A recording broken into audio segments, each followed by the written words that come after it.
What's up, everybody? Good morning, good afternoon, good night, wherever you're tuned in from. Welcome to the BitLab Academy daily stream. My name is Kellam.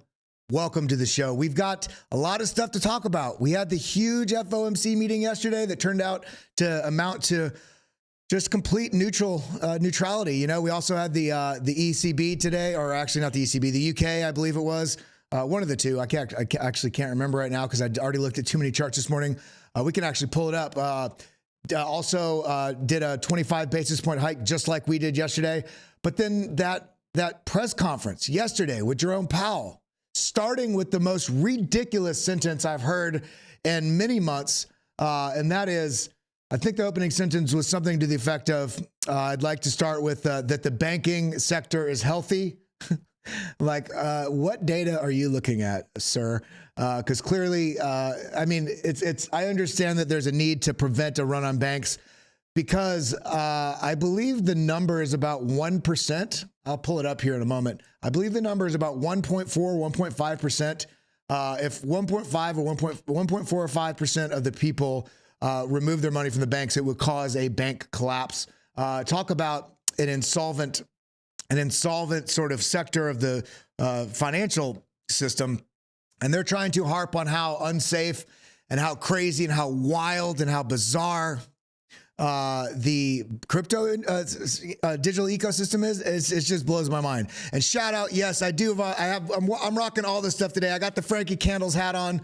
I just love these hats, so I got one from them. I got the BitLab Academy sweater on, our long sleeve shirt, you can see. And check this out. We also now have the BitLab Academy coffee mug. I got it right before stream, so I'm still drinking my water today. Trying to stay healthy.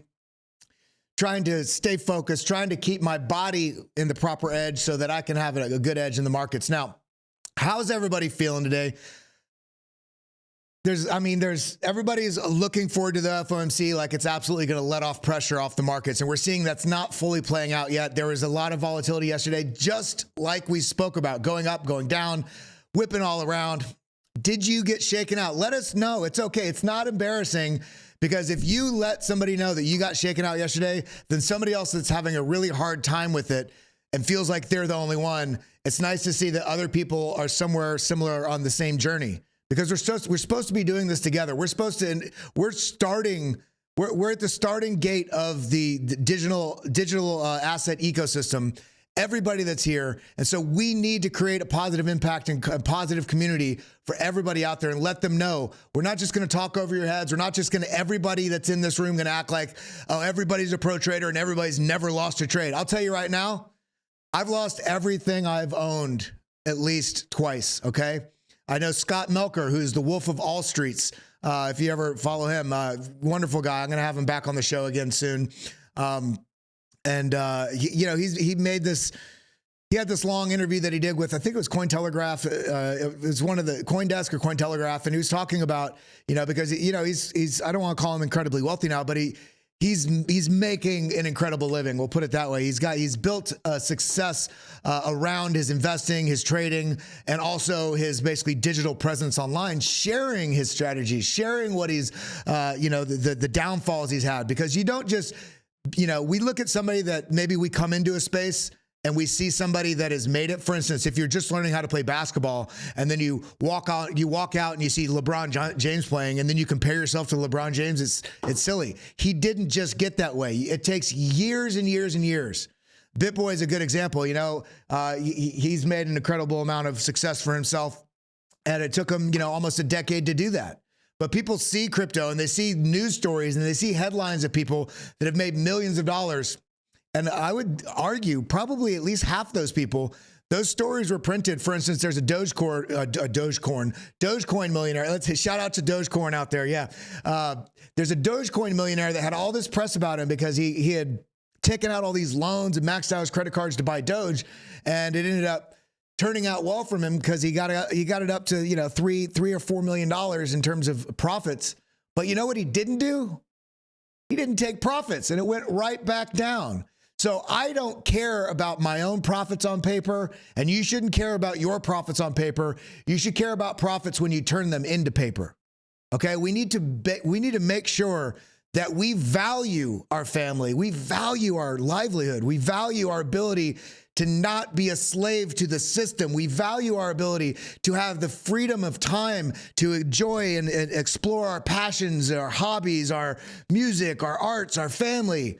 You know, walk barefoot through the grass in a field somewhere, not just being at a computer screen. And you can only do that if you remember to take profit. So no matter how high your portfolio may get, it means nothing if you don't take profits at some point along the way. Now, how much do I believe in this ecosystem? 100%.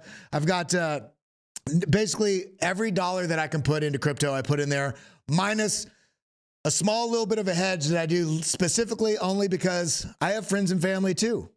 And my mother is the most fiscally conservative person I have ever met in my life.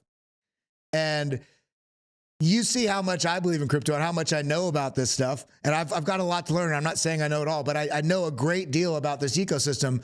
And yet, my mom, when we talk, she's like, I found a new CD, cash deposit that you can earn 3% on. And I'm like, I'd rather let this sit with no interest, even not staking it in stablecoin. So I had dry powder on the sideline to deploy into crypto, when there's dips, when there's setups, and that's so on and so forth. So I made a concession because I do have friends, I do have family, I do have other people in my life that do care about me. And it's always a good thing to make sure, one, yes, you take profits along the way, but you do need to make sure whatever your strategy is, that you hedge your bets in some capacity. If you're in crypto and you're all in crypto, I'm not going to say that's right or wrong. I'll say if you are 100% all in crypto with no bank account, no 401k, no any other traditional investments, I would say at minimum, you need to make sure that you are diversifying your portfolio within crypto. Don't be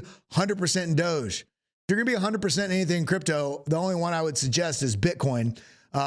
And even with that, I would still lean towards having a diversified portfolio of Bitcoin, Ethereum, a couple other layer ones. Always have Bitcoin and Ethereum, and then have a couple other layer ones, in case they, whether it's AVAX or Cardano or name the other layer ones that you really like. Algorand, there's quite a few. So pick them and look at the coin market cap rankings.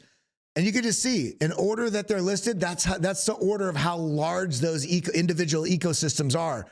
And they're ranked by market cap. What is market cap? Well, we're going to dive into a bunch of charts today. So all you pros in the room that know this stuff, be patient with me for 1 second, because sometimes we got to set the foundation and we got to throw out some useful information for the beginners that are out there, because we want to make sure that the beginners learn so that they can navigate this space in a healthy way. Why is this, you ask? Let's see. There's an excellent tweet. It's right here. My screen. Oh, you know what? I restarted my computer. So there's a screen right here. I'm going to pull it up. Boom, boom, boom. Save. Okay. There's a screen. There's a tweet from Mark Yusko. I'm pulling it up right here. Boom. Okay. There's a tweet from Mark Yusko right here that says, perhaps the greatest superpower in the digital age is the ability, this is the key, the ability to synthesize information, the ability to understand what is important and what you can and should ignore. That is what this stream's main focus is yes, we break down charts and price action and targets and patterns and indicators. We give you that sauce, but along the way, we break it back down to help you, to make sure everybody, there's no crypto enthusiasts left behind. And by the way, you all let me know your thoughts right here. I'm vibing today. If you guys are feeling good, let's kind of shake our shoulders, get in your chair, move your body around. Because if you're ever feeling lethargic, stretch it out. If you're ever feeling lethargic, you're not excited about your work, you're not excited about a conversation, move your body a little bit. If you move your body, your mind will follow. If you move your mind, your body will follow. So we can trick our body into being in a good space by moving our body, by breathing deeply. And I just want to make sure, as much as we talk about crypto and finance and investments, that we make sure we're taking care of ourselves. Now, with that, I want to take care of you all. And if you have not yet, hit that like button, hit that subscribe button, ding that bell.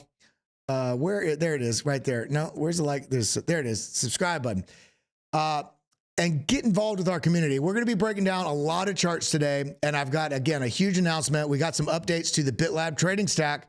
One of them went out yesterday, and it's real. And I've got some other stuff that's not even out yet that I'm going to share with you all that shows some great signals on the chart.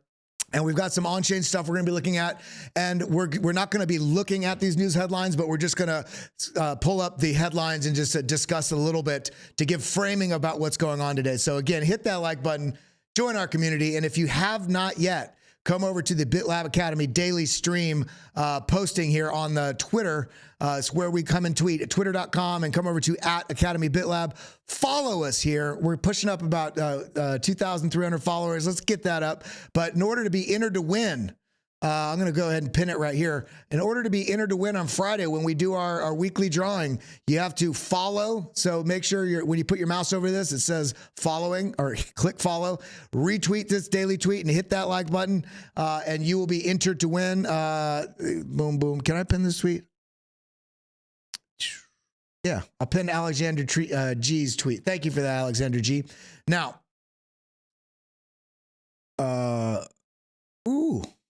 all right, so, and before we move on from there, make sure you come over and follow me as well at Kelly Kellam, Kelly, Kellam.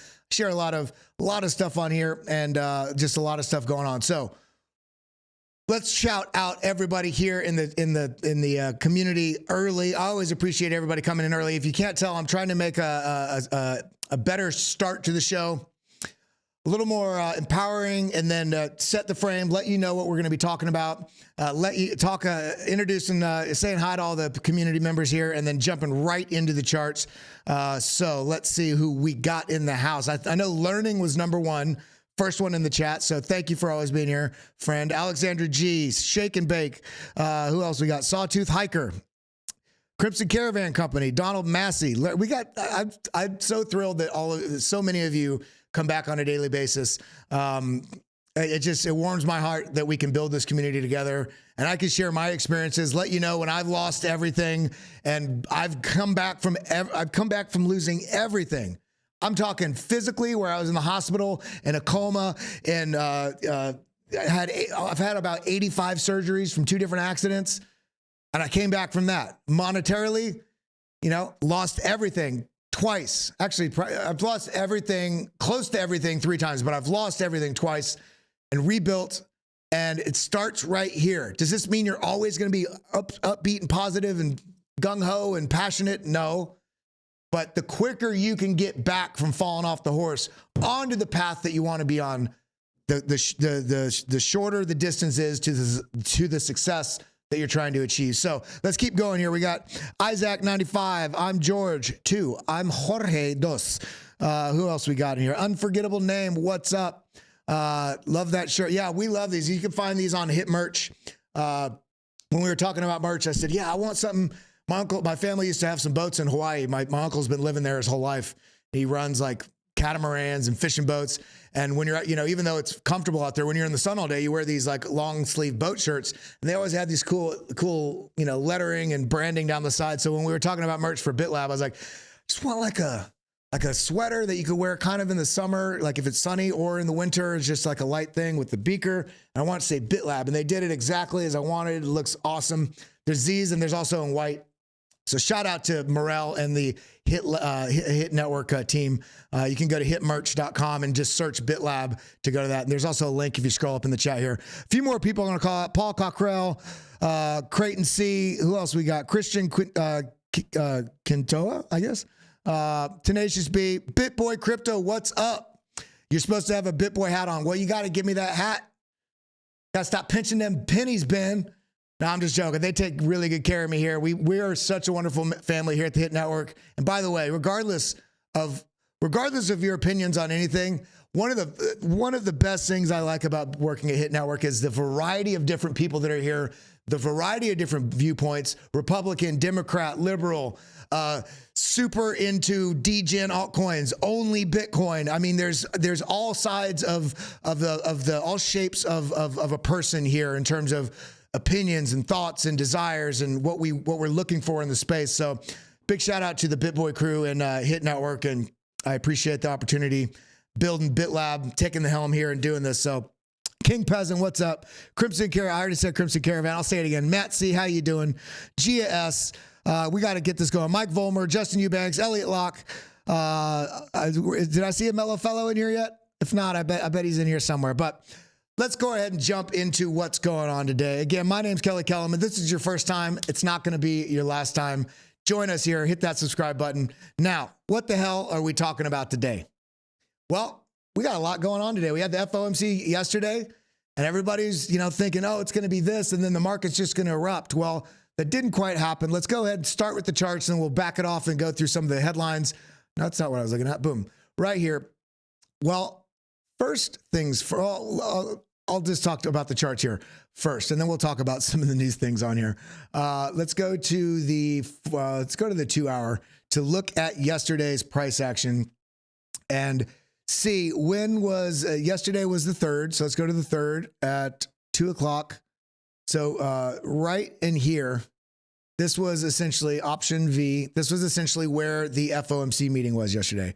It was leading up. The FOMC meeting was right after this line, right in this zone. And we did get a bit of a swing down, because if we look at this, let's come to the 7-minute chart. We see this. Now, what was I talking about yesterday on the charts? Let's double click on the chart, minimize the other indicators. What I was talking about yesterday is coming into the FOMC meeting, and that was 13-14. So this would have been, the FOMC meeting would have been right here.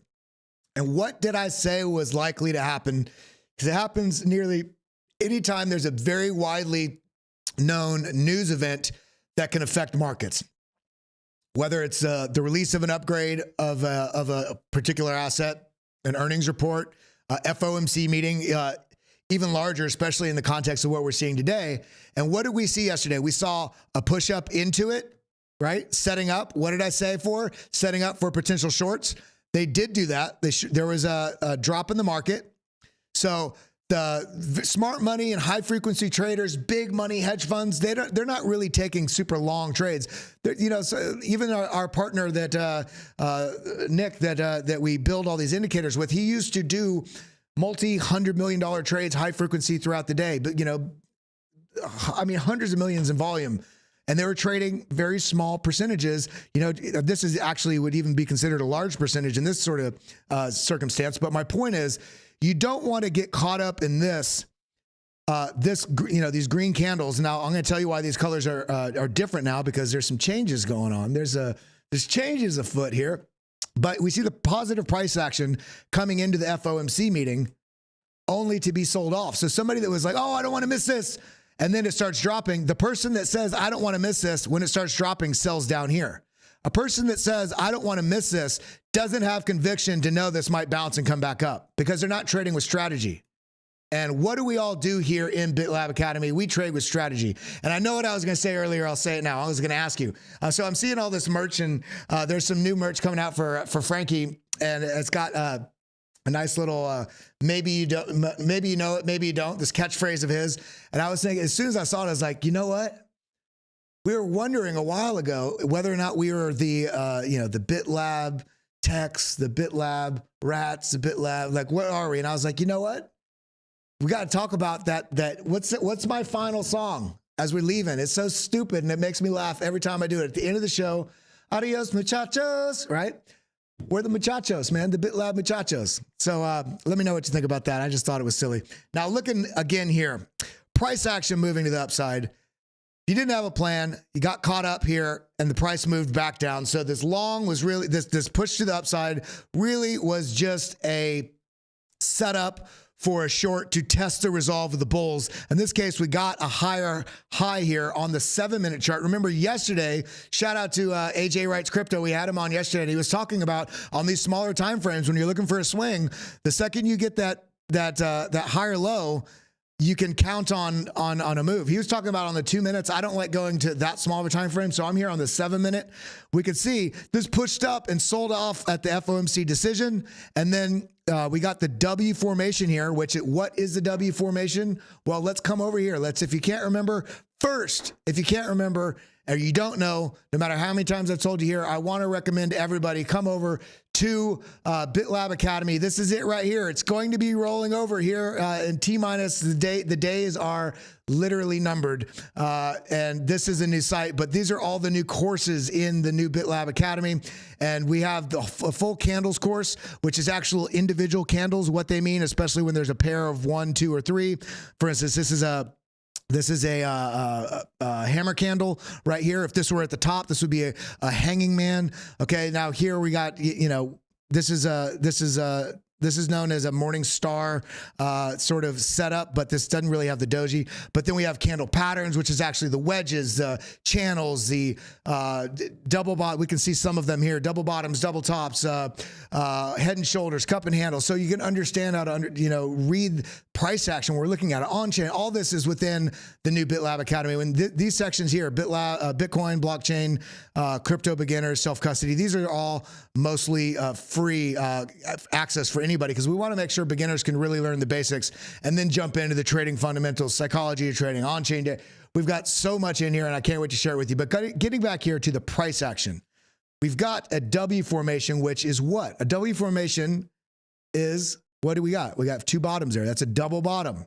This is indicating an impulse by the bears down that is basically met with equal resistance by the bulls that brings it back up. Met by equal resistance by the bears. There's another attempt down. The bulls are still not letting the bears go down. The bears lose conviction to the downside. Some of those bears start flipping their bias to bullish, and the bullish strength starts to pick up, and you get this move to the upside. This doesn't always play out, but it's pretty good hit rate. We also see it right here. This one actually has a lower low, but it's a similar sort of pattern. And we see this regularly at the bottom of trends. If we come here on a regular basis, we see this. Now, in this case, I drew this 2 different ways, because this is the end of a trend. This right here would be equal to the same thing as this. We're just seeing it from 2 different sides. Bear trend coming down into a double bottom that forms the uptrend. Double bottom, breakout, retest, uptrend, right? And we keep having these pullbacks and find this sort of support along the way. Now, on the downtrend here, sometimes we're not going to get just a double bottom. On a small time frame, we may get a double bottom. On larger time frames, we have to be aware. If we zoom out here, let's go to the 3-day. I'm going to go to. We can see right here. In some cases, you can call this a double bottom here. But my point was going to be, when we look at the 2018. We look at 2018, we see this right here. This is just chop, boom, boom, boom, boom, boom, forming the floor, getting that long base setup. Similar here, this broke down, but this ended up consolidating into an ascending triangle. Why not a rising wedge? Because we have a flat top and an ascending support line. This signals this is likely going to break out. Similar to this descending triangle with the flat support line, this signals it's likely going to break to the downside. And both these things played out perfectly. We break all this down in the Academy. Now, what I want to really emphasize here, getting back into the charts, is where were we at? I got to go back to the chart I was on. There we go. Now, when we were talking about yesterday, we had that volatility that really pushed up, caught emotional traders. This is the emotional trader trap, right? Bull trap, down, bear trap, now launched to the upside. So they cleared liquidity to the upside, cleared liquidity to the downside, only to then test it twice. They confirmed, okay, yeah, this is going to be a floor. Now, if you didn't have to necessarily aggressively take this trade if you're not confident. If you're not confident, don't take a trade if you don't have a strategy in place and you're not confident. So if you're not confident here, then what do we do? On a W formation, when you have this formation here, then this neckline where basically this is breaking down from where this finds resistance, right? And then when we get back up to this previous high, which is right here, the breakout of that would be the conservative trade on this to ride this. And then, when we look at this, it's not like you're missing much. This is on a 7-minute chart. So this would be from here to there, that's, if you're scalping it, that'd be a 2.8% versus 3 point to the body, it'd be 3.24, to the top would be 3.44. So you're not missing that much, but you're giving yourself an element of risk protection, risk mitigation. So yesterday we got this washout to the upside, washout to the downside, then the resolution back to the upside. And we can see with this resolution, back to the upside, that, we came into a level. It's not like it's not like the bulls just failed. We came into a known level. Why do we know it's a known level? Because we have this descending support line that we had drawn out from this touch and this touch gave us the basis for this line. And then this came up right into it. So when this happened, I already had a line here for when the price action was coming up here. I knew it was highly likely we're going to find resistance here. When this got rejected, that's like, okay, that makes sense. So where's the next targets? Well, we have this support line that we had here, and then moving down here, we had another sort of, and it's interesting, if we look at this, come on, if we look at this fell short, but the body closed short. This is on a 4 hour, but if we come down here on the 1 hour, we can see that this actually pushed all the way down right between these two zones. So this gave us a region.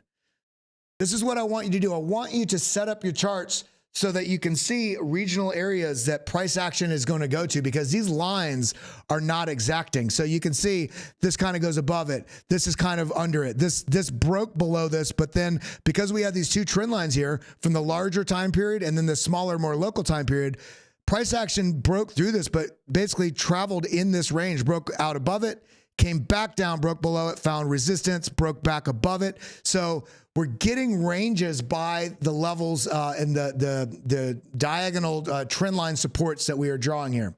Now, let's get a little bit, let's talk a little bit more about this fake out to the fake out upside, fake out downside, actual resolution to the upside. But what I want you to notice is there's a lot of basically liquidity here.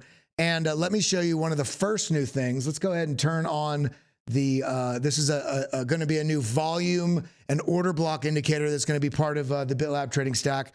And we can see right here, this is called the mesopic feather. And this essentially just, this is great also if you're looking at it on your phone.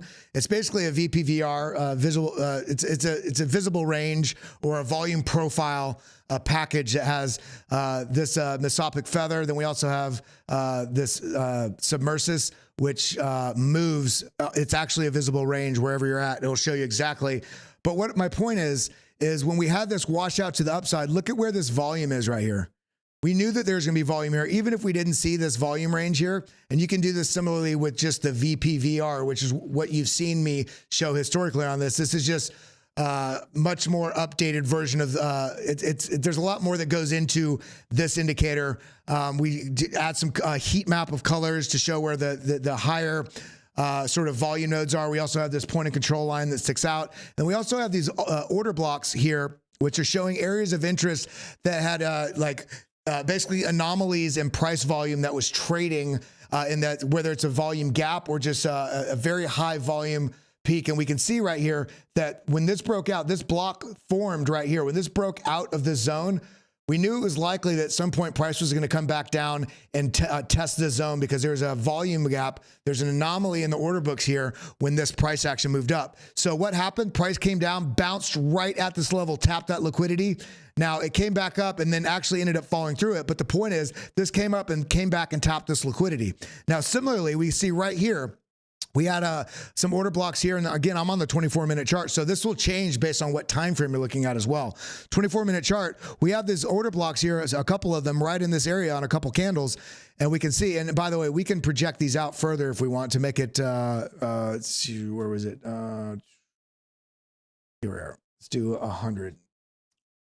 We can have it project out. We can see that this order blocks, price action moves up, comes back down and basically taps right at the top of this liquidity and then moves to the upside. Now, if we come out here to the 4-hour time block, or 4-hour time frame, I should say, we can see, look at this. Now, do I think we're going to come all the way down here to 20,000? No, I think this is probably likely going to be a missed, this is not going to be like CME gaps where you're very likely to come back to it. So somebody said, how many rows do you use on the volume?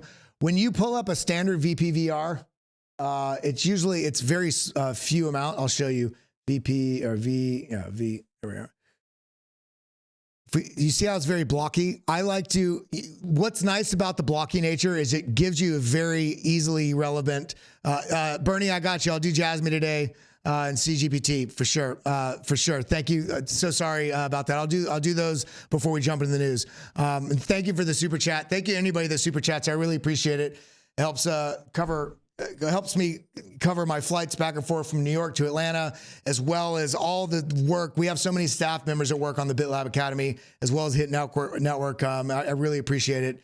It really does help. And by the way, one of my goals is to turn off the advertising entirely on BitLab Academy, and the super chats is something that helps us do that. If we get to a certain level, we're just, I'm not going to push that. It's going to be something that happens organically. But we see all these blocks here. When they're large blocks, you get a much better area, like a wider region of where a lot of the volume's traded. If you double click on this indicator, or any indicator, if you double click on an indicator, it pulls up the settings. And right here where it says row size, I like to do like 225 or something like that. And you see, you get a lot more resolution on the chart. So that's what I do. On this one, I have this one set I think this one's 125. Yeah, 125. Because if you put this down to, if you put over these little eyes, and you're going to be able to have access to these very soon. If you go below 50 on these, it actually just automatically blocks them out and highlights them, so they're very easy to see the large zones. But I like it at 125. So we're going to do that, 125. And we can see we have an order block right here where there's a tap in liquidity, and when price did come back down to it, we can see right here. This is where it started. Price came back down to it, but this didn't hold as support, so this fell through.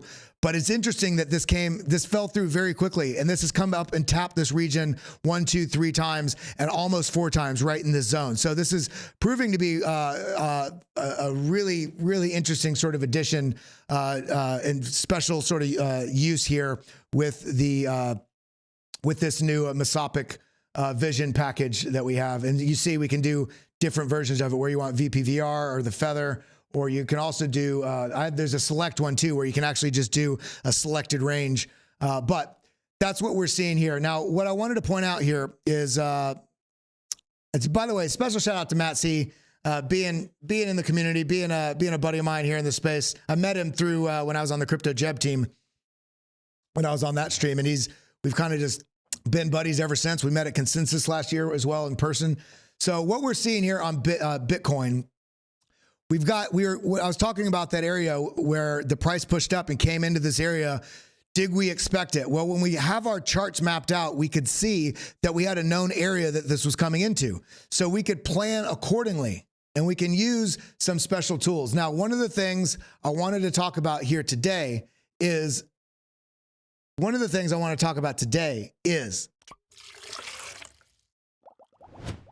well, there is a huge update to the BitLab trading stack. Many updates coming. The first update that has come out so far is the relative extrema. And let me show you what this update entails. It is right here. So coming onto the chart, first thing you can see, you probably don't even notice yet, is there's this color gradient or this color scheme on the candles. These colors are now integrating with the relative extrema. So what happens is, so you don't have to always be looking up and down. We can see on the chart when the relative extrema is flashing that there's an unhealthy move. Now, I want to point out one key thing here. Depending on what your colors are for your candles on your chart, you may want to adjust them. I'm going to just show you. If you double click on your candles, I have mine set to white and gray for basically bullish and bearish, and I'll show you why. Keeping these green and red, that way you can kind of see, you can see on the candle bodies what they are, and you can tell by the direction of the candle as well.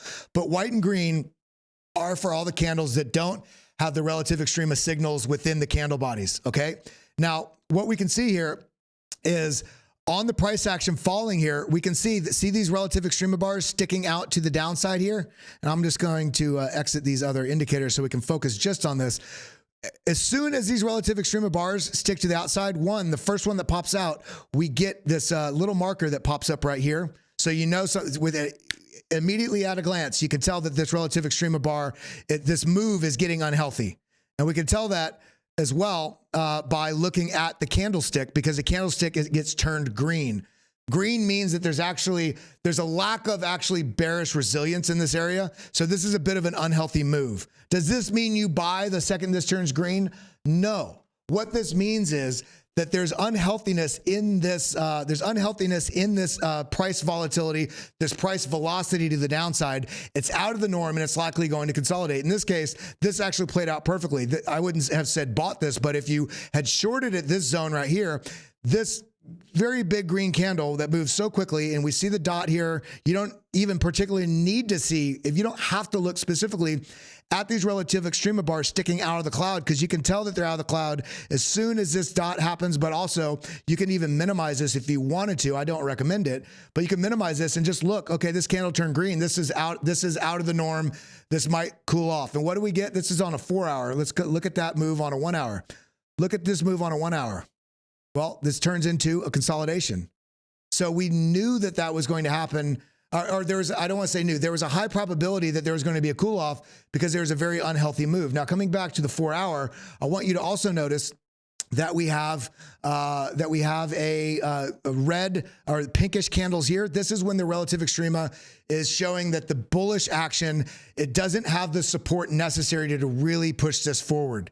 This is showing that this is an extreme move. It's likely going to cool off. It's coming into a zone that's either going to consolidate for a moment or potentially setting up for a reversal. And what happens?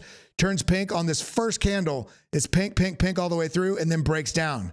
So this is best going to be used in conjunction with the market intelligence, significant movement, and also the mesopic vision indicators when we do release those. If you're watching this later, they might already be released. But we can see, rather than just having red and green candles for green being up, red being down, the truth is what we want to see as traders to make good, smart trading decisions is we want to see there's likely a period, excuse me, there's like, I just inhaled like a bug or something. What we want to see as traders is when there's opportunities to buy that are setting up. So the relative extrema does an excellent job of that. And one of the things that you can actually see now as well, we organize the colors on the relative extrema to give a lot better read at an immediate look of what's bullish pressure and what's bearish pressure. As you can see, all the extrema bars to the downside are green, indicating when these are out to the downside, this is indicating that there's some bullish pressure coming in. And we can see this right here. This is moving to the downside, but there's bullish pressure setting up. So we didn't even get down anywhere near support down here. See? Bullish pressure setting up. We knew this coming into this move, and then this bounces. Now, I would not have taken a trade specifically on this move, but this gives me indication to look towards the other signals about what's going on so I can make that smart trade decision. Turning on, your market intelligence or your the significant movement, your other indicators coming into a smaller time frame. If we're looking right here, it's 17. Okay, so this would be right about right here. And we can see, is there any, there we go. Is there any divergences? Oh, you know what? We got to go right here. Show only last divergence. Turn that off. So we saw in the larger time frame, it was a setup. So then we can come into the smaller time frame and, pull the trigger on basically this reversal, whether you're taking where you're taking profits on a short or making a trade to trade the swing based on the signal. So the point with all this is, with the new relative extrema, you can see with a lot more clarity just at a glance that when you see green, even though the price is moving down, there's a setup coming for a buy or an exit of a take profit from a short. Okay, this is a buy setup. Doesn't mean to buy. It means it's setting up for the other confluence points that you want to check to make your purchase. Now, if this is pushing to the upside, let's go back on the 4 hour just so we can see it clearly. See, this is pushing up right here, pushing up, and then we get these pink candles. This is showing that the relative extrema, we can see down here. See the dot right here sticking out? This was a clear sell-off right here. So the new relative extrema, the updated relative extrema just gives great signal. So we saw even right here, this was out of the bars. We can see that. So you can look at both. You can gain some knowledge by looking at both. But you can also, if you only have this up, you can double click on the chart like this. You can see The pink bars immediately show you this is an basically overextended move. And we also know we're coming into this level, so this was likely going to reverse. Now, the reason I changed the colors of my candles is because if you don't, it looks like this. And it's there's just too many colors. So what I do, and I recommend you all find your own color scheme. I like the white and this sort of, actually a little bit darker, this grayish color. And that way I know when I'm seeing green, it's setting up for the bears are getting a bit exhausted. It's overextended. I'm starting to look for my bullish entry. When I'm seeing pink, it means it's getting overexhausted. It doesn't mean it can't keep going, but it's getting overexhausted. I'm looking for other signals. So then we turn on our other signals. And in this case, look at this, overexhausted in this move leading into this, we know this known level. And then our signal to get, if we were scalp trading this move, our signal would have been when we see not only it tapping this resistance level, but then we get our bearish divergences. And then what we can do is we can see right here, we also have this window on the bottom right corner that what the current candle is. It lets you know if the standard on the extrema is neutral, bullish, or bearish, meaning the pressure. Price could be going down and this could say bullish. That is saying that the bears are getting overextended. This could be pushing up and it could, like right here, if we went back a little bit, this would say bearish because I think I can go like this. Yeah. So looking at this like that, you see, although this was pushing up, this says bearish. It's because this move is not supported by the things that it needs to be supported by. Therefore, it's likely going to find some resistance and either consolidate or pull back. So there's some great things in the new relative extrema. In order to get the relative extrema, if you've already got it on your chart, you're already a member of the BitLab trading stack, I recommend coming down here, deleting it off your chart. If you have it in in any of your templates, I'm going to show you what to do. Come here, go to your invite only scripts, come to relative extrema, turn it on. You see it loads up right here, but you have to delete the one you have on there first, and then come and I would say delete the one you have on your chart, refresh your page. So I'm going to refresh my page. Yes, refresh my page, and then that way when you come to add it. When you come to add it onto your chart, it will make sure that it's pulling the most recent stuff from this area. So you come into your invite only scripts, add, where is it? Relative extrema. Boom, it's on the chart. Now, the next thing you want to do, double click on your candles, come to the symbol area right here, body, white and gray is what I recommend, especially if you're watching my TA every day, you'll see the same things. That way, you know it's kind of getting overheated, and you know it's getting overvalued, it's getting undervalued. Green, undervalued, red, overvalued. And then in addition to that, you have all the information that we had similarly on the old version of the relative extrema with the momentum wave here that you can utilize as well. So now we're going to go through some of the stuff. We're going to back out of this for just a second. Actually, let's look at one more thing here while we're looking at Bitcoin. Mesopic. Okay, so we have this level that is tapped. Let's do the so same sort of level. So I'm gonna mute that. Now I'm gonna come back into my template. By the way, if you have a template that you're deleting the relative extrema out of, once you, like for instance, I just pressed 3, which is the one that I use the most. You don't have 3 on yours. This is a template I set up. But when you save your template, once you delete this out and you reload it back in, come back up here, save your template, you know, as whatever your template is, save, yes, and then it will be saved back again, so you don't end up loading the old one. I don't even know if you can load the old one, but you know what I'm saying. I just want to make sure you have all your templates set up the correct way. Now, some of the things we got to talk about today. Now, before we do that, I just want to point out we are at this zone. We want to know, what we want to know today is, first things first. Have you hit that like button? Have you hit that subscribe button? Have you ding that bell? And most importantly, because I want you all to win stuff, have you come over here to the BitLab Academy Twitter page, which is at Academy BitLab, and follow this, hit that retweet, and hit that like button. You'll be entered to win some free access to the courses, to the indicators. We've given away $100. We do all these drawings on Fridays. So come over here and get involved with that. Now, what we want to talk about the context of what's going on, and then we'll do a lot more TA. And what was the super chat? I just want to make sure it's in my Discord. Yeah, okay. Thank you, Crimson Caravan Company, and thank you again, Bernie. I appreciate the super chats; they really help. So let me get my screen back up. I've got so many things going on around me. And shout out to Morel for making this coffee mug. This is so great.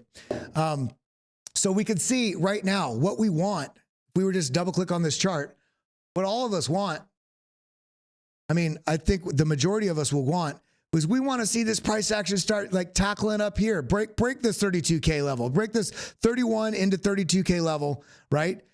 Get that flight. Look at this, because there's no sort of liquidity in this area. Why? Because the price action went right through it. So once we break the zone, we might have a little love tap on 32, but then I think we'll move relatively quickly up to $35,000 to $36,000.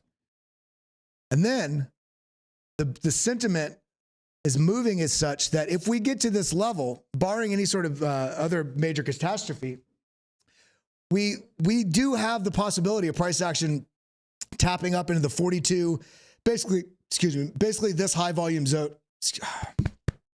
that we see right here. So in this region, this $41,000 to $42,000, that's kind of the range I'm thinking.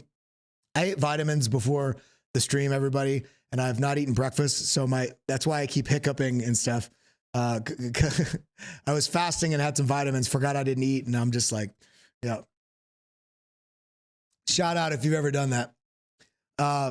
So we if this does get, if I had to put money on, which I do when I trade, if I had to put money on where the market's going this year in terms of the pre-halving pump, which we will get a pullback from, I would think it would be somewhere in the $38,000 to $42,000 range. I'll even put a block there just to mark it out, and we'll see if this range hits this. Essentially, I think if we did it, let me turn it off. I think if we did it, it would likely be, no, it wouldn't be over there. I think it would probably be on the sooner side, like maybe, I don't know, maybe about here.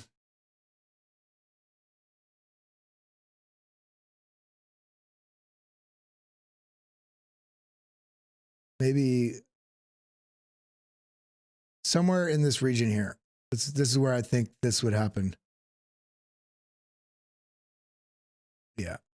Sometime July to October, somewhere in this zone. But the timing is irrelevant. Either way, I think we're going to get a push up, a test into this region. This is the highest I think it may go. I'm not saying it's going to go here. This is the highest I think it may go. This $38,000 to $42,000 range. Maybe a daily wick that goes higher, but in terms of like a 3-day or a 4-day or a 5-day candle closure, meaning, for instance, this is a 3-day chart. So a candle closure, we might have a wick above this, but a candle closure, it would be at the highest in this region. I personally think.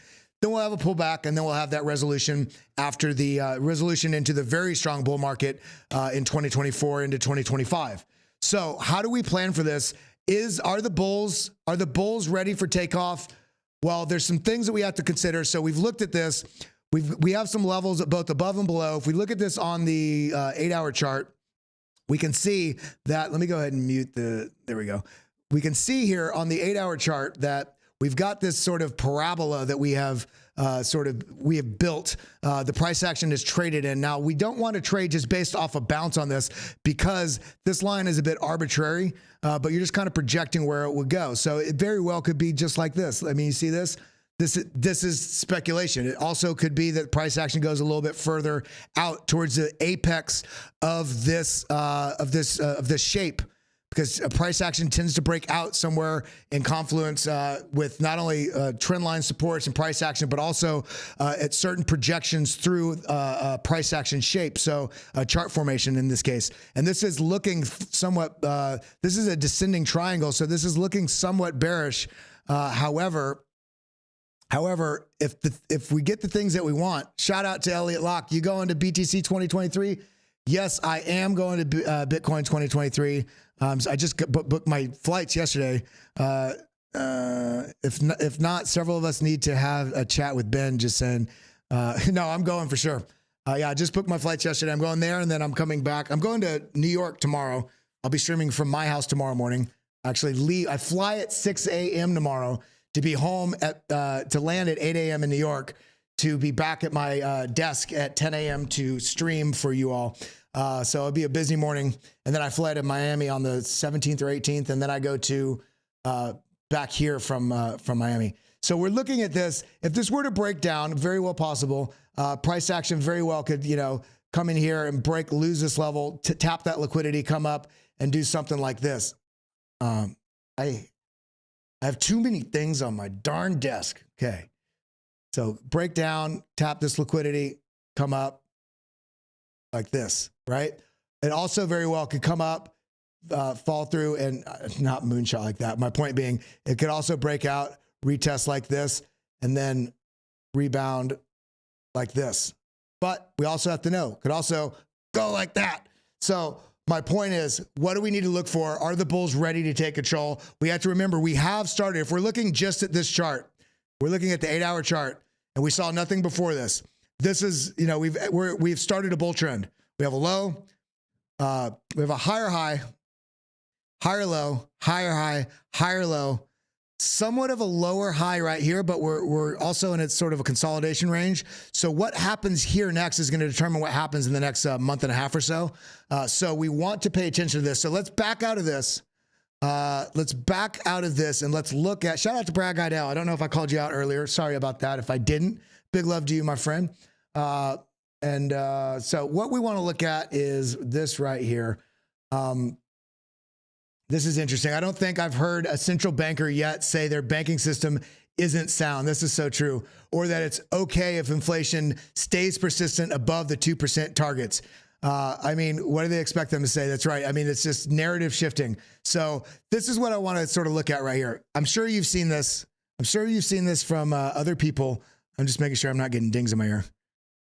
Okay. So chemistry bro, it's all good. You're not missing the stream. We're here with you. We're there with you in the dentist's office, my friend. So we can see right here, this is a previous bank site, and I'm sure you've seen this on a number of other streams. So what I wanted to allude to here is the fact that look at the size of this bank and how many regional banks there were that collapsed back in 2008. But what I really want you to notice is if you're looking at this like a chart, like you're trading, like you're trying to pull insights from this chart, what I really want you to notice is the fact that the size of these larger banks, this is only 32 billion, but this is so much larger than all these other minuscule banks. And these are all based on the number of banks that actually collapse in this area. So these aren't just imaginary circles. My point is, you see this leading edge is big banks, but look at how large the big banks are here that collapsed. For us not to expect further collapses in the banking industry. We had Silicon Valley Bank, Signature Bank, First Republic Bank. Now we have, is it Pacific West or whatever the name of that, the new one is, Pacific West Capital or something like that, PacWest. There is a high likelihood that there's going to be, similar that we saw Celsius collapse that then cascaded into a number of other different collapses throughout the crypto digital asset ecosystem. With this large bank collapse and look at all these other banks. And now we don't have as many, I don't think we have as many regional banks now because they've tightened some of the charter restrictions and stuff like that. However, we can see that this is a major impact. These three alone, not even including if PacWest goes down, we can see, I mean, these three alone would make up for the same amount of all these, but then there's all these other following, all these other banks within the ecosystem as well. So if we think about that, if we look at this U.S. exchange trade volume, look at what happened. And this is of course, let's just read it. This is from Reflexivity Research. Great account. You should definitely give them a follow. An independent digital asset research firm and focused on, okay, that's not what I want to read. Yeah. By the way, guys and gals, I've got an incredible interview I'm doing this afternoon, a 1-hour interview, 45 minutes to an hour. We scheduled 45 minutes, but we both know it's going to go to an hour with somebody very well known in the space. We're actually releasing the interview on BitBoy Crypto on Saturday. it's going to be basically it's going to be a BitLab interview. But we just want to make sure as many people can see it as possible, because it's a great guest we have coming on, and I can't wait to share that with you. I'm recording it this afternoon. May have to do with somebody that's involved with this business here, reflexivity research. But what I want to point to is the fact that we can see where is I don't know. This is basically the March banking crisis, and look at the U.S. exchange trade volume. Now, if we also look at the price of Bitcoin, the March to April timeframe when all those banks were collapsing, this is when we were coming down to retest. Banks started collapsing, right? And what happens to Bitcoin? So if we do get a further contagion, I can't say it's 100% sure thing. That's not the case. But there's enough juice. There's enough narrative now that the seed it's not just a little seed in the dirt that has one little sprout sticking out of it.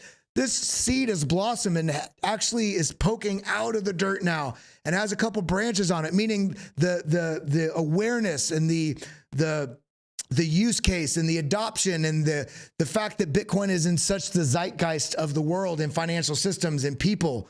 It's on the news media every day. It's in Congress. It is the talking point of the time in terms of business development.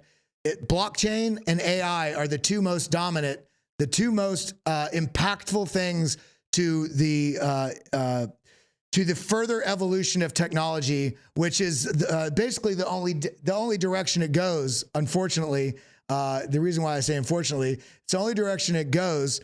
I think it's Metcalfe's law or Moore's law. You go up, but there's always going to be an apex until you come back down. Now, is that coming back down going to be in 10 years, 100 years, 1,000 years? Who knows? What I'm talking about I'm talking about an increase in the technology and the advancements in technology. At some point, there will be a sharp reduction. It'll be like the Dark Ages again. But I don't think that's going to be anytime soon. But Bitcoin is established enough now that we're seeing people flight from banking systems to Bitcoin as a hedge. So could this be something that really accelerates us forward? Now, coming over here, where is it? So this is on that same note. Nelson Peltz warns more regional banks will fail unless deposit rules change. Exactly. I mean, it's insane what some of these rules are. And let me come back over here. I think it's. If you haven't retweeted yet, go ahead and retweet this tweet. Where is it? I think it's a tweet from TXMC. He talks about the 1 point something percent. Here it is.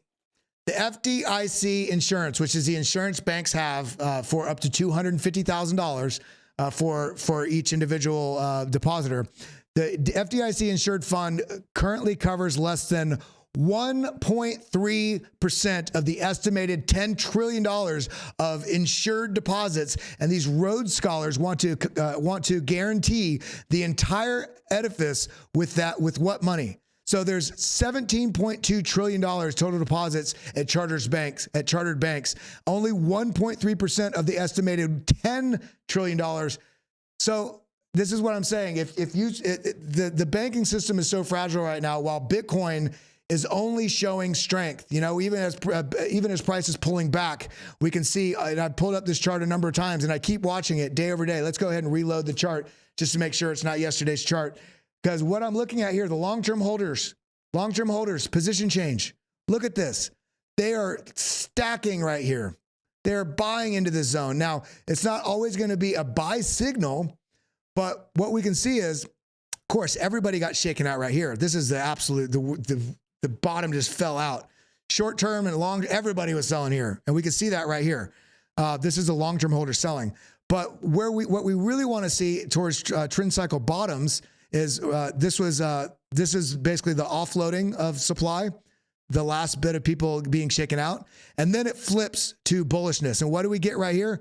It happened twice already. Boom. It was the offloading after the FTX collapse, and then flip to bullish right here, onloading, and then a little bit of profit taking on this move. That's what from this high to this low to this high, a little bit of profit taking, which is what this is, reduction in supply. And then After we're seeing a lot of resilience, we get above that 20K mark. We're testing 31,000. We get the pullback. Now there's a lot of long-term holders saying, okay, now we want to stack up. And remember, long-term holders are stronger hands. See, the price is pulling back here. What are long-term holders doing? They're selling at the top. You see this? They're reducing their supply at the top and increasing on the pullback. New local bottom. If we didn't have the global economic shutdown, this would have likely been the bottom. Now, if we zoom out on this, we can also see right here, taking profits. See this red wave, taking profits into the strength of the trend. Now adding to their positions as price falls, taking profits into the strength of the trend, adding to their positions as we're getting good buying opportunities. So there's some things shaping up here that we really want to look at, and we're seeing potential banks, more potential banks may be failing, while Bitcoin's only getting stronger. Bitcoin's only having higher hash rate, more decentralized, more trade volumes, amazing. I mean, if you're not in the crypto ecosystem at all, I don't know what to tell you. Looking at what's going on in the world, anybody that talked any trash about crypto after FTX collapsed and said, see, that's why I'm not in Bitcoin, because you see, you can't even trust it because you get stuff like FTX. Bitcoin's a fraud. And then 2 months later, you just have cascading some of the biggest banks in the history just collapsing, but you're still in the dollar? Get out of here. Now, okay. We're going to go through a couple more charts, and we got to get that Jasmine and that CGPT. It's still on my mind, Bernie. I got you. Weekend at Bernie's. Now, I had some other stuff I wanted to show there. Doesn't really matter. This is on the same line, banking consolidation. Let's talk about the charts. This is a great thing a great setup chart from TechDev. And what we see here is altcoin market cap, Bitcoin dominance, the DXY, which is a dollar index, the Chinese 10-year versus the Dixie, and Litecoin Bitcoin. What we want to see here, what we're seeing is market components continuing to align. And what that is if we look at, can I make this larger? I can't really see it for how far I'm sitting back. So 2017 into 2018 upside, right? But this is, yeah. Hold on. I was looking at this earlier. I just confused myself because I looked at so many different charts. Okay, so the dollar index falling down while the Chinese 10-year in the Dixie, the liquidity essentially, is about to break out. This is basically like the 2016, 2017, into 2017, bull market. Altcoin market cap, we can tell that, but just by looking at the market cap, where picture Bitcoin, the price going up, going down. This is right here at the bottom of its zone, while Bitcoin dominance is, you see the same sort of setup here in a box. Some people still believe it may be going up. I think with the banking collapses, we may get a spike in dominance as well, but I do think it's going to come back down because of the huge advancements in the altcoin. A lot of the altcoin protocols, like AVAX with its partnerships with Amazon, and Polygon with its partnerships with everybody, Disney, Adidas, Nike, everybody. And the list goes on with, Ethereum being such a big ecosystem now. And we see Chinese liquidity right here at the bottom here. When the price was going up, markets were exploding. Look at this zone right here. This is exactly the setup that we're at right now. So we do have the potential for some really strong moves in the market upcoming, very strong moves, but there's a lot of uncertainty about the risk appetite in the market because of what's happening with the potential recession and all this. So I just warning you with the setup that's there. And even this chart right here from Trader Tardigrade, we can see this is a super guppy. This is basically essentially a combination of a bunch of moving averages. And when it flips, we can see historically it's been essentially you have the shorter term moving averages flipping on top of the longer term moving averages, giving you strong indication of a buy signal. So things are strong bullish move, I should say. Things are looking good. We got 173 people in the room, only 121 likes. Hit that like button, hit that subscribe, ring my bell, ring my bell. Now let's do it. We're gonna do you right now. I've never looked at Jasmine. I see a lot of people talking about, what is it? What is the JSMY? Is there, is it JSM? Y'all let me know. I'll do the other one while that one's. All right.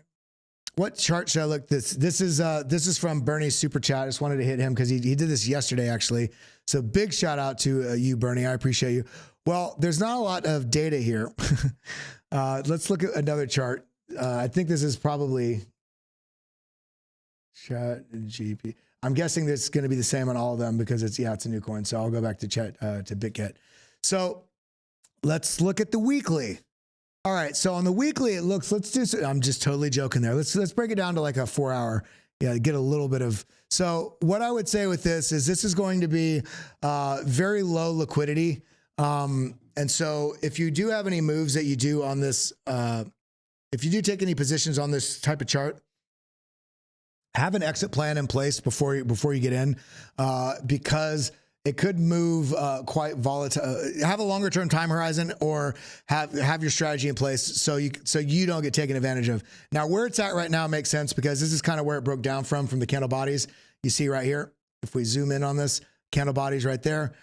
So if this loses that level, then the next spot I would look at, let's look at the bearish case first, so we don't just be moon boys. Well, we can see right there, this golden pocket from the low to the high of this range right here. We zoom in on this.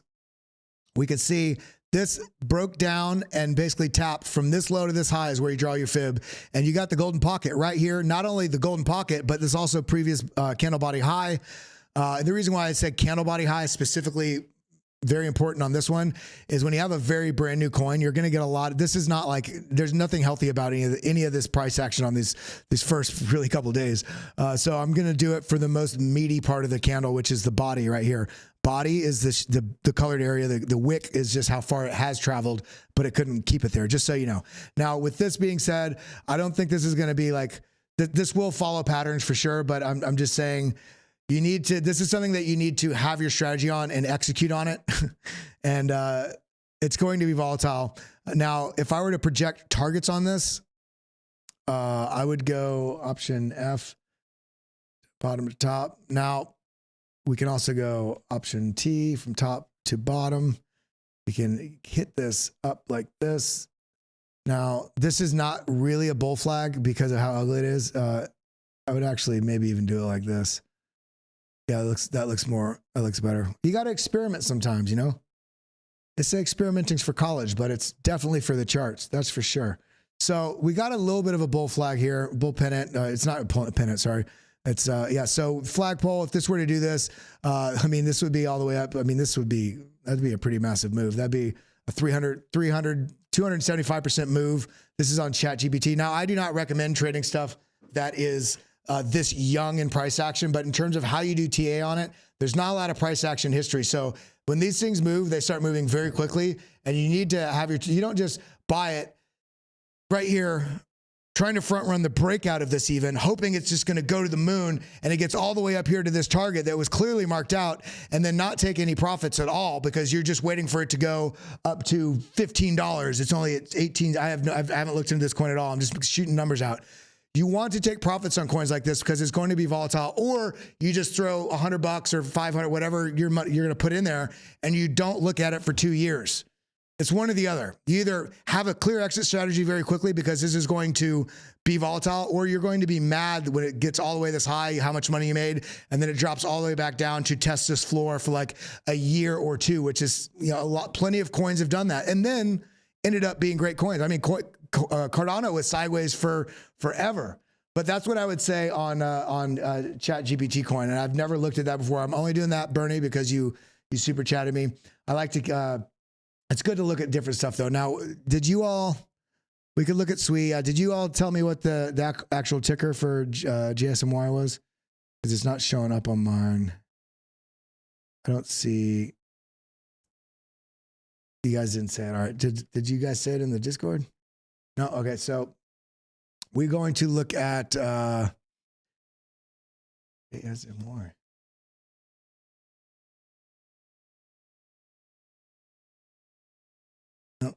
Sorry about that. All right, so let's do, I don't know.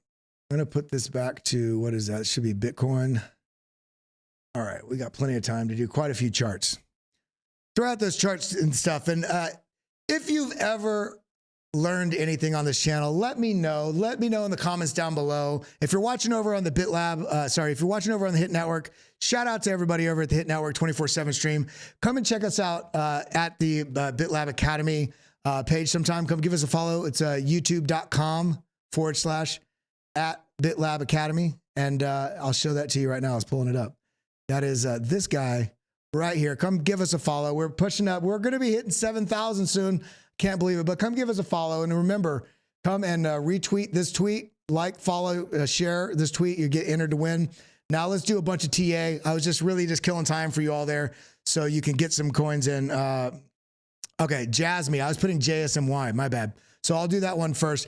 Before we do that, just remember, come and sign up for this newsletter right here on bitlabacademy.com. The updates are imminent for all the new website. The new website's basically going to look like this. We've got all kind of stuff in here. This is just a sign up page with info. There's sign up for beginners for free. So everybody can sign up for free if they want, and they can kind of go through the begin. If you already know what Bitcoin is and blockchain is, I still recommend going through the Bitcoin 101 and blockchain 101 because there's a lot of good information in those courses. That gives you an understanding of where things came from, what it is, why, true definitions of stuff. Then we have a crypto beginners basically area that has 1 or 2 or 3 lessons from each one of the courses as well. So you can get a basic understanding, know what is on-chain. Okay, well, I'll tell you about what it is, and I'll share a chart with you as well in another lesson. But then there's a bunch of stuff for the all access members, and this stuff is going to be this is going to be growing and growing. There's going to be more lessons in each one of these courses just being injected. There's going to be different types of courses being added. So now that I gave you guys some time, now let's look at this. Now, okay, we finally got. I feel so stupid because I have looked at this chart before in the past. And I forgot it was Jasmine, not JSMY. So my apologies. Everybody can be a dum-dum sometimes, right? So is this the, yeah. Okay, so now, man, I'm loving this new relative extrema. So you can see as this price is coming down, I don't want to say you don't have to be worried about a complete catastrophe, but this is showing you can start looking to your other indicators for what's going on. So this was green, showing the relative extrema was showing bullish pressure on this push down. So then what we're looking for, let's actually make this a little bigger. What we're looking for here is, do auto. Is this, there we go. What we're looking for here is when this, we get a bullish divergence here. And if there's any other, that's a 3-day. Let's go down to the 4-hour. We ain't got time for that right now. We know what the macro is. We've been looking at it every day for the last month. Now let's go ahead and mute this for a second. We're going to turn on our zones here. This is okay. So we have some spots that price action keeps coming back to. Now where we're at right now, we've got this sort of zone right above us. This is a pretty big zone though, isn't it? Isn't it? Yeah, it's an 8% zone. So we can, I would say option J, that's a zone. This is right above us. Auto. Okay, so come on. You can do it. So this is looking fairly bullish right here because it's we have an inverse head and shoulders right here, option T. So just looking at this first, then zooming out, we can see some areas of liquidity that really aren't giving us much information over in this zone because most of them are below us. Now, we can see directly above us, we've got option J, we don't even need to mark this line because this is marking the tops. This mesopic vision is marking the tops, the high and the low of the range you're looking at. So what I would say for this is looking fairly bullish. Now, when we come over here, if we come over here to the daily, this is kind of, it's trying to reset. It's going from blue back to red. But if we come back down here to the 4-hour, this is looking a little overheated right now, but that's also because we can see that we did break this neckline. And we're essentially, what would be nice, you know, always with any pattern is for this to retest this and then come back up like that. That would be ideal, because then you're actually testing the resolve. You're able to clear out the liquidity in this area from people that wanted to take advantage of the zone, so they don't come back to it to get those orders filled.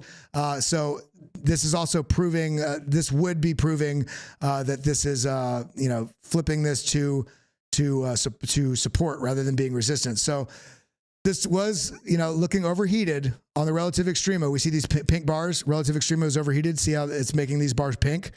So, you know, coming up, this is likely going to reverse. So let's see on the relative market intelligence. There wasn't a bearish div there, but we did come up into we did come up into the zone, came back down, found support on the EMA ribbon, but also on the previous resistance, bouncing off that. And this actually flipped to gray before that. So right here, this first candle that flipped green right here, showing the bears are exhausted. Bears are exhausted, and the significant movement flips gray. And we have a level of support, a likely level of support. For an aggressive trade, I would have taken this breakout, not necessarily over here. Right here would have been an excellent spot. Now, what we want to do from this zone is zoom back out, go on the 4-hour, and kind of look at what our target is. Option T from the top to the bottom. That's not the bottom. I know how to do this. Been doing it for years. I've been doing it for years. It's so funny when I come to Atlanta. You know, everybody, I'm originally from a southern state. Born and raised, but I've lived in New York for 18 years. And when I come back to Atlanta, when I go back to New York, people are like, yo, where's this country accent coming from? Because I start talking a little more and more like I'm from the South, because I'm around it so much down here. And then I go back up there, and then I start talking very, very dry again, without that southern accent. So this would be the move. So if this pulls back, and it already looks like it tried to test on the smaller time frame, this is why you want to use different time frames for different levels of resolution. 4-hour time frame, this doesn't look like a clear sort of setup. If you were very aggressive, if you want to take get better resolution, come down to the 1-hour. You see that this is not only tested, and remember, these lines are always a bit of a suggestion. It's a regional area. This came down into this EMA ribbon. It's this relative extrema candles flipped green. The relative extrema shows the bears are exhausted, and we're getting the neutral zone right here on the significant movement, and we can see that the current candle structure is showing that there is bullish pressure under this still, even on this candle, even after we bounce. So what I would do on a I don't need to do that. If you wanted to trade this safely, then the trade for this would be option T.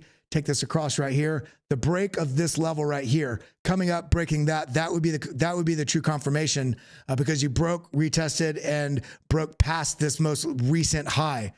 The aggressive move is to buy this bounce, and I don't recommend that unless you got the skills, and you're all learning the skills here. I don't remember if I ever Satoshi Nakamoto. You had me at hello. That's right. So this is looking like it's seeing a little bit of weakness. Option F, look at, it's going to be right in that golden pocket zone. Look at that, tapped. So my aggressive sort of nature is when I'm looking at this zone and I'm trying to find an entry, and I don't want to wait all the way up here. I'm really trying to be aggressive, but still risk managed. As I come over here, option F, from this previous high to this move low, we see this golden pocket right here, and the break of this golden pocket, for me can be a good sort of early entry for this breakout, for slightly front running this. But if there's velocity into this sort of zone, so with Jasmine, that's what I'm seeing. If we lose this level, we get rejected, this golden pocket, come back down, retest this, and lose this, then it's all over, man. No, if we do that, I'm going to shrink some of these. There we go. If we lose that level, let's go ahead and delete this Fibonacci. Then we can see this entire move, option F here, all the way up here. Okay, so this is what I wanted to do. This is the level I was looking at because it was the low before it. But what's important about it is this low is not only at this the previous low, it's also the golden pocket region. So if this loses this, I could see retesting this zone down here, which is .6594, which is 00. It's just a financial way of saying it. And we have a lot of liquidity in the zone. So if I turn this off, actually, and I turn on, did I delete it? There we go. Yeah, so there's no order blocks in this zone. So I would be looking at this level. If we lose this level, then the price would actually, I think, would continue faltering. But this is looking bullish as it is. If we're able to overtake this, then our next target up is all the way up there. This is at 0.8656.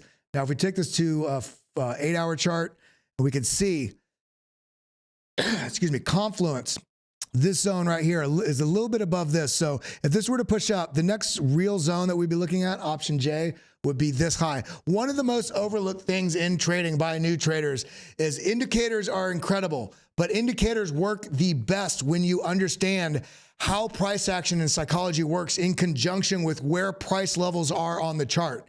Price levels, volumes, and then indicators. That combination gives you an excellent reading about what's going on, because this is the target and it very well may just shoot straight up to this target.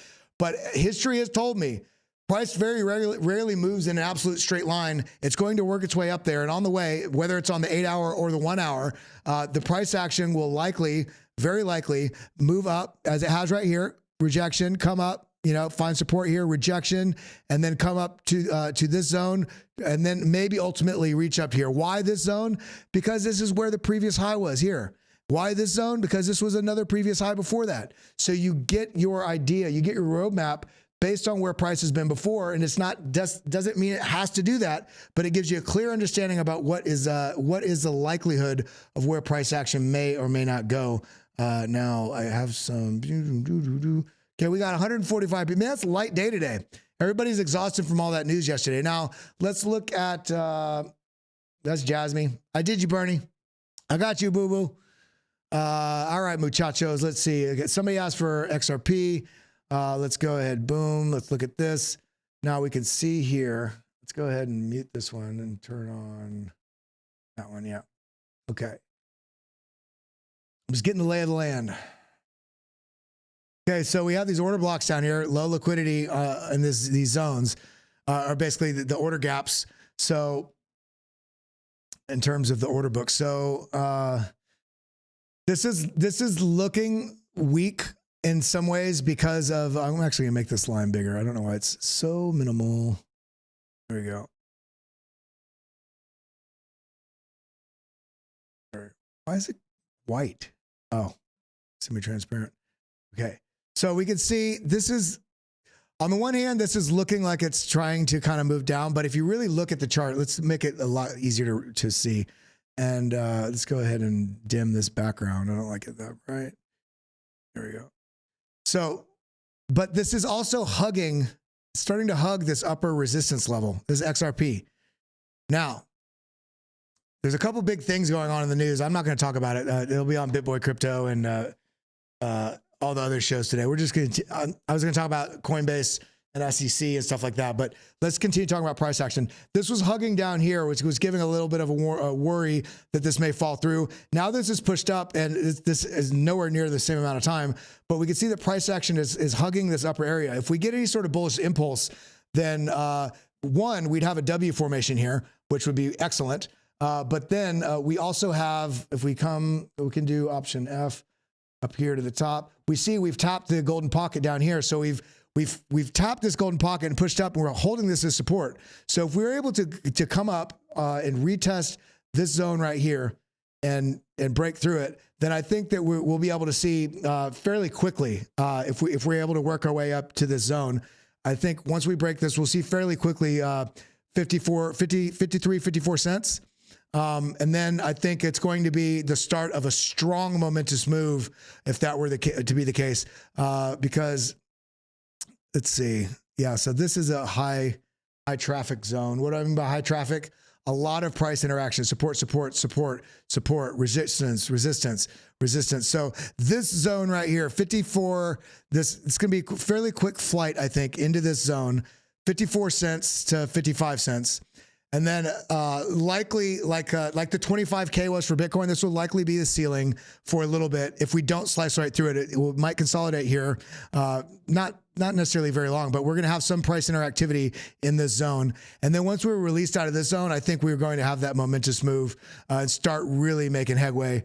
Option J. option J, because, you know, when we look at this, these gaps, I mean, just from this to here, that's 9%. And then from there to there, that's 63%. And then from here, come on. Doesn't let you do it when there's a line there. Yeah, when you go here to here, that's another 48%. But, and I don't want you to do moon math, but if you were to go from here to there, that's 164%. So you want to figure out my whole strategy right now. Let's go ahead and turn off market intelligence. My whole strategy is how can I allocate as many funds as possible, as much capital as possible to the assets that I'm looking at. And, you know, you can kind of, I'm not going to tell you specifically everything. I mean, you can know, but, you know, I hold Bitcoin and I hold Cardano and the Graph and XRP. And I only, by the way, only recently got XRP, only literally on a trade because of the setting up for the move post SEC.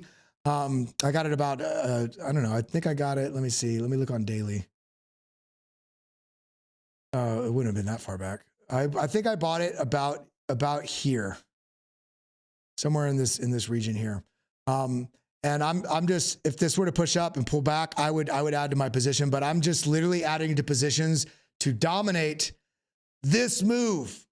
And I'll have a smaller portfolio allocation of about 30%, not that big, about 20%, excuse me, allocation to where I'm trading these swings, but the majority of my portfolio is long-term holds that I'm just adding on the smaller percentage of my portfolio that I'm trading. 30% of the profits of that trading goes back into my long-term folder. 30% stays in my trading folder, so it grows as well. And about 15 to 20% goes into dry powder that I can also cash some money out here and there if I want to, you know, pay for a trip or need something or whatever that is. So that's how I'm doing that. But XRP, somebody asked about Gala. We do need to talk about Gala because Gala did have, I got the notice yesterday in the email from Coinbase that they're going to be delisting. Let's look up the story real quick. Coinbase, Gala. Let's see.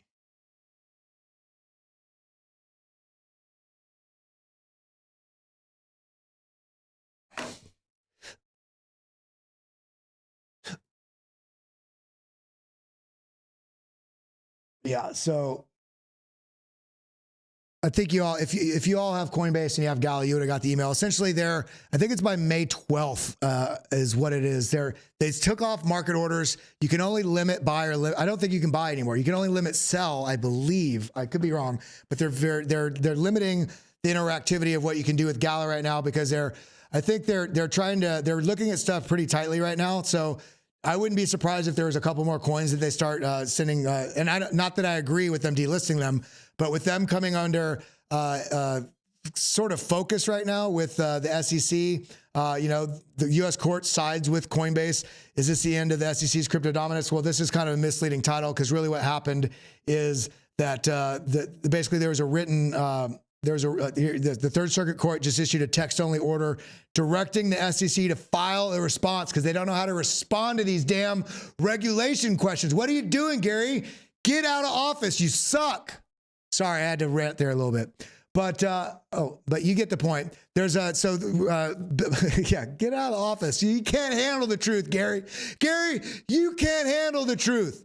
So the point with all this is, Gala is being delisted from Coinbase. Does that mean it's a terrible coin? No. I think they're coming over tighter regulatory scrutiny. And because of that, they're just trying to make sure that there not any question about, because Gala does have a pretty robust team that's building things as every one of these, as every ecosystem does, but being with the gaming and the development, if you guys have those little emoji things where you can send those, yeah, hit those up. By the way, that helps with the YouTube algorithm as well when you send those hearts and the party phones and all that kind of stuff. But if you haven't yet, hit that like button, hit that subscribe button, ding that bell. We got 220 people in the room, 149 likes.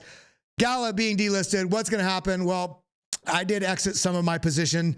As soon as I got the email, I exited a small percentage of my position. And you know what I did? I reallocated it to ICP because I've been wanting ICP for a long time, and I didn't. So I didn't buy it just to buy it. You have to have a plan. You have to have a strategy. And when Gala had that delisting note, I was like, you know, there's going to be some FUD in the space.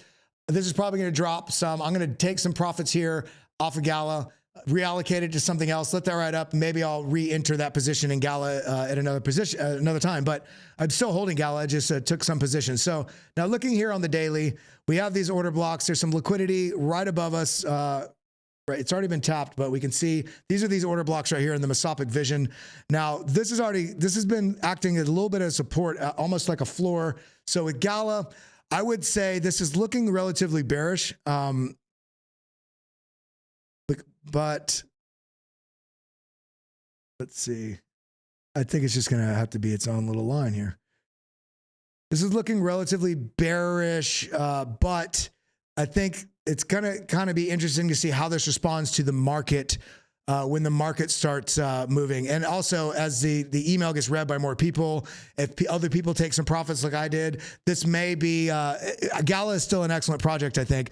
But I think if we look at this, where it could go, Option F from the bottom, or Alt F if you're on PC, we can see this already, that's a little high. We can see that this already came down, tapped the golden pocket, came back up, found resistance, came back down. I would not assume, but I would think we see this low right here, option J. This low is perfectly in line with where this low is, as well as the golden pocket. I would think that we would at minimum test this zone right here, which is essentially a few more percent down. Yeah, it's yeah, coming down to the bottom side of the golden pocket is 12% down. So I would think this, because we've already broken this low here, so this may get another retrace up and then work its way down. But I would lean on the side of bearishness because of that. But I'm still bullish on Gala, so I can be bearish on price action on a time frame, but bullish on the project overall. So looking at this on the 4 hour, see, we also have this sort of M formation right here. We have the lower low, same thing. Now, if we turn on the market intelligence, it's a little bit of chop. Let's go ahead and turn on all of them, turn off the pivot points. Now we can see, let's look at what's going on with, okay. Yeah, this is looking weak. As soon as we get a push up, you see this, the relative extrema turns the candles pink. The second they become like unhealthy movements. And so the second this starts moving up, it's unhealthy. It shows bearishness. These pink candles are reflecting that the relative extrema is signaling this is an unhealthy move. Breaks down, turns green immediately, showing a likely bounce.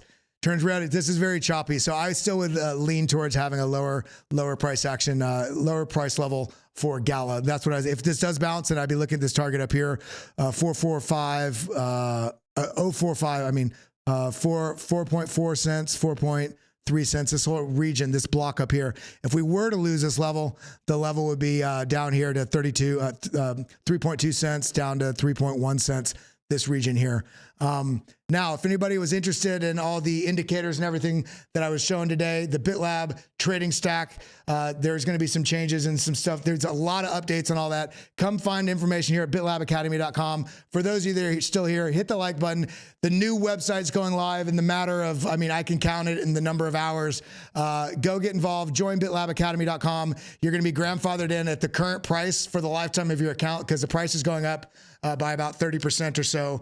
I think it's going to be $37.99 once the site is live. But everybody that is a member before the update gets to keep the $29.99 for the life of their account. And you can use BitLab 15 at checkout for an additional 15% off your first month. And then you'll keep the $29.99 for the life of your account. And if you're interested in the indicators, BitLab Trading Stack, the new relative extrema, go back and watch. If you didn't see, I gave a whole walkthrough how to use the new relative extrema. Come over to bitlabacademy.com/indicators, and you will find the trading stack here. That's what I got for you. I hope you all have a wonderful day. That's all I got. Adios, muchachos. Thank you for coming. Thank you for always tuning in. Adios, muchachos. Thank you for being here, learning crypto and being my friend. Hit that like button, sucker.